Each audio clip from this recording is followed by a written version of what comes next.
everyone, welcome to the next session of finite element analysis. In this session, I am going to discuss about triangular element with three nodes at vertices. This is a kind of derivation for finding out an equation for the displacement at each node. Okay, let's get started. This is a triangular element. You can see A, B, C. The three vertices are labeled as 1, 2, 3. At each vertex, there is 2 degrees of freedom, x, y. So at node 1 it is x1, y1, at node 2 it is x2, y2, and at node 3 it is x3, y3. So let's write down that let point A be x1, y1, P is x2, y2, and C is x3, y3. Now I am going to assume an equation for displacement of any node on this triangular element. Let that equation be u is equal to c0 plus c1x plus c2y. Now since we are talking about an overall equation, I will be talking about individual equation at node 1, 2 and 3. So therefore u1, which is displacement at node 1, can be found by substituting xy as x1, y1. So here I will write down c0 plus c1x1 plus c2 y1. For u2, similarly, this will be c0 plus c1 x2 plus c2 y2. And for u3, this will be c0 plus c1 x3 plus c2 y3. So these are the displacement for the respective nodes. Now suppose if I want to write this in the form of equation, then on the left hand side I can write u0, you have u1, u2, u3, these are the three equations, is equal to this one. Let's say I want to write in the form of a square bracket, and there is another term here. If you observe c0, c1, c2, this is common to all three of them, so I can just take it out common. Now what remains here is 1 from the first term, from here what remains is x1, and from here what remains is y1. From this equation I have 1 x2, y2. From the third one I have 1 x3, y3. Now I want to find the value of this c0, c1, c2. So I write them on one side. So I have c0, c1, c2 is equal to. Now this term has to be multiplied here. Now when I take this term on this side, first will be in the denominator. Now you don't have matrices which can be solved by using division method. So what I'll do is I'll write this in the form of inverse. So I have 1 x1 y1, 1 x2 y2, 1 x3 y3. This will go in the form of inverse and multiplied with u1, u2, u3. I mark this as equation 2 because here I am going to calculate the inverse of this matrix, substitute here, multiply, and finally find the value of c0, c1 and c2, which I have to substitute in this equation and find the equation for u, which is displacement of any point on that element. So let's start by solving this inverse matrix. Now let me say that this inverse matrix which I have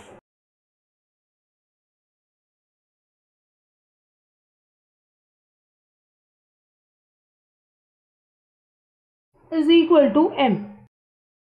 Now when I have to find inverse of a matrix, if you recollect from the second lecture which I have taken on Introduction to FEA, I was talking about basics of matrix algebra, where I told you that for finding inverse of a matrix, the formula is adjoint of the matrix divided by mod of matrix. This is calculation of determinant. Now let me say that this is N transpose. Now, N is going to be adjoint calculated and then transpose has to be taken. So that is what I am writing here. And this value will remain the same. This is the formula which we have already discussed. Now I am going to solve this matrix using this formula. So let me start by first calculating N. For that I will have to calculate a matrix which is formed by the cofactors of this matrix. For calculating that, I will write a bigger bracket here. Now for calculating, for the first position, I will ignore the first row, first column. Whatever value remains over here, just cross multiply and write with a negative sign in between. So x2 y3 minus x3 y2. This is the term for the first position. When I talk about the second position, I will ignore the second column, first row. So what remains is 1 y2 1 y3. So let's cross multiply y3 minus y2. That is what will remain over here. So y3 minus y2. This position I'll have x3 minus x2. Next, let's solve for rest of them. Now, these are the values that I obtained. So, these are just the cofactors. Now, it is not only about the cofactor, it is also calculating the minor. By minor, I mean that each term over here also has to be multiplied with minus 1 raised to addition of number of row. Say m is the number of row and n is the number of column. So, I will be calculating this value.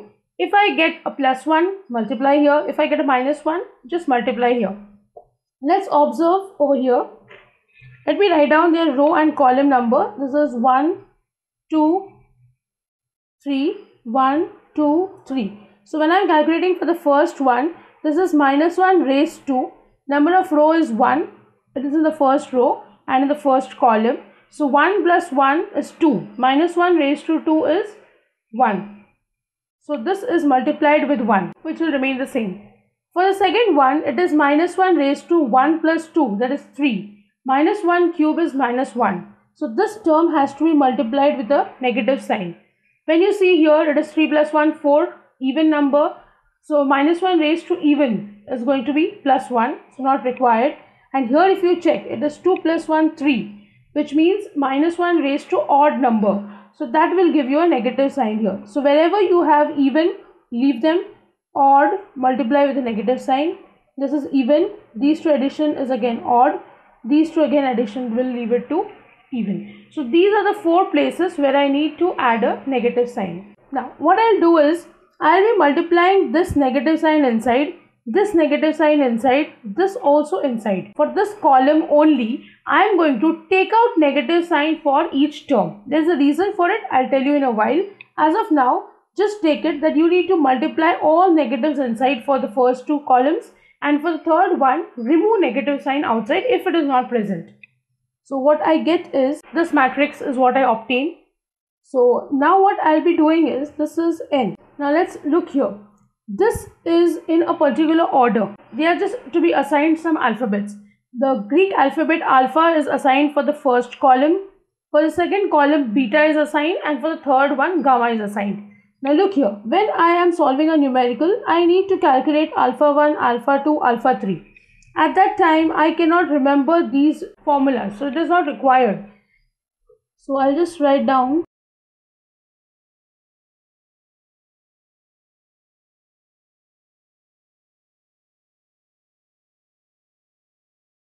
Now I'll give you a small trick which you should remember. That is, after 1, I'll have 2. After 2, I'll get the number 3. After 3, I'll just go back to the number 1. So this is the cyclic order which I need to follow. That after 1, I'll always have 2. After 2, 3. And after 3, again back to 1. Now you also need to remember one more thing. That for alpha, it is the subtraction of product of xy terms. You can see xy minus xy. I'll be numbering them. So for alpha, this is what I need to remember. When I talk about beta, it is a subtraction of y terms only. And when I talk about gamma, it is a subtraction of x terms with a negative sign outside. So this much you need to remember. Now look at the simple technique of filling up the numbers. For 1, alpha 1, I remember the cycle. After 1, what I obtain is 2. So I write here 2. After 2, I have 3. Here what I am supposed to do is just interchange this number 3, 2. After 2 I have 3. After 3 what I obtain is 1. Here just interchange the numbers. Same way here, after 3 I'll have 1. After 1 I have 2. Here just interchange the numbers. So this is how very simply I can fill up this equation. Now next let's talk about beta. So after 1 I'll have 2, after 2 I have 3, 2, then I have 3, after 3 I have 1, I have 3, 1 and 2. Next I'll talk about gamma 1. After 1 I have 2 and then 3, after 2 I have 3 and then 1, after 3 I have 1 and then 2. This is how you very simply fill up this formula. Next I'll write down these terms alpha beta over here and I'll form the matrix N. So matrix N is equal to alpha 1, alpha 2, alpha 3, beta 1, beta 2, beta 3, gamma 1, gamma 2, gamma 3.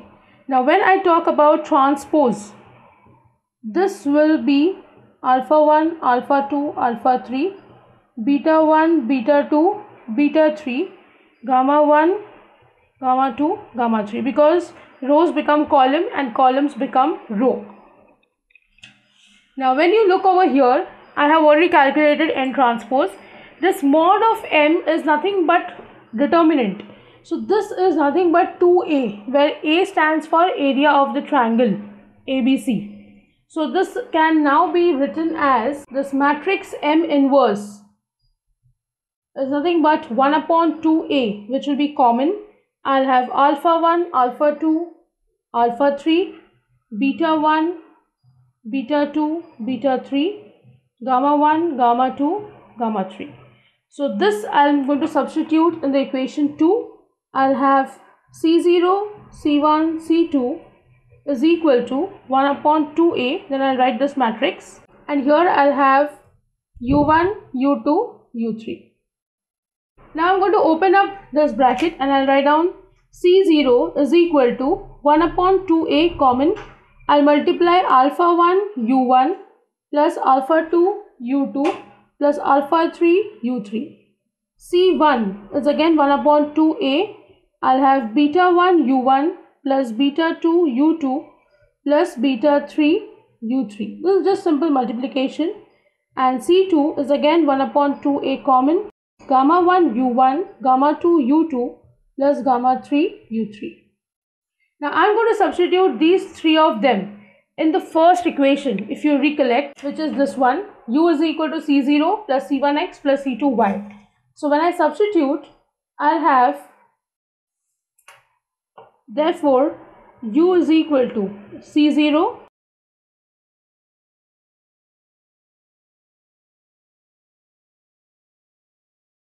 plus C1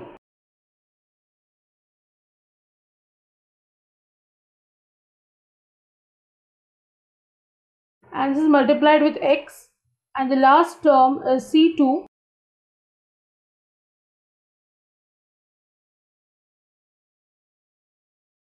and multiply with y. Now here if you observe, suppose if I want to take U1 term common. So if I have U1 common, what remains over here is alpha 1 and then I have plus beta 1 into x plus gamma 1 into y and 2a is common. For U2, I'll again have alpha 2 plus beta 2x plus gamma 2 y upon 2a, and U3 will be alpha 3 plus beta 3x plus gamma 3y upon 2a. So this is the equation for U. Now if I want to write this equation in a more compacted form, I can write this as U1 phi 1 plus U2 phi 2 plus U3 phi 3. So this becomes nothing but U will be summation of I is equal to 1. Now here it is up to 3 Ui phi I. This is the equation which I can write. Now what about these terms phi 1, phi 2, phi 3? These are these bracket terms. So let me write them separately. Phi 1 is 1 upon 2a alpha 1 plus beta 1 x plus gamma 1 y. Phi 2 is 1 upon 2a alpha 2 plus beta 2 x plus gamma 2 y, and phi 3 is 1 upon 2a alpha 3 plus beta 3x plus gamma 3 y. These are called as shape function or interpolation function. We'll discuss about these terms in the next session in detail. As of now, they are called as shape function or interpolation function. Now, this triangle is also called as constant strain triangle. It is also called as constant strain triangle, in short CST. Now there is a reason for it. Let me derivate this term with respect to x. When I calculate derivative of phi 1 with respect to x, this term will be 0. There is no x term in it. This term will be 0 because no x term in it. Only this term has a x, so the answer is beta 1 upon 2a. When I calculate for the second one, dou phi 2 upon dou x, I get beta 2 upon 2a. When I calculate for phi 3, I get beta 3 upon 2a. Let me talk about derivative of these terms with respect to y. In that case, I'll have dou phi 1 upon dou y will be, phi is associated with y gamma term, so I'll have gamma 1 upon 2a. Dou phi 2 upon dou y will be gamma 2 upon 2a, and dou phi 3 upon dou y will be gamma 3 upon 2a. So these are the three equations that I obtained. Now when you look at them very carefully, beta is a constant term. 2a is also a number you will obtain. So this ratio over here, everywhere in fact, is a constant number. So since these ratios will indicate constant numbers, so I can say that it is a constant strain triangle. Now why am I saying constant strain triangle? Because I am calculating the derivative of two different terms over here. They are two different directions. Now shape function is obviously of an element. Its shape has a dimension in x and y direction. So this is also a dimensional term. This is also a dimensional term. So what I am talking about is the term strain. And each value over here is constant. So it is called as constant strain triangle or CST. So with this I end the session. I hope you have understood the concept of triangular element with three nodes at vertices and how to calculate its shape function. In the next session we will discuss about numericals on this topic. See you in the next session. Thank you.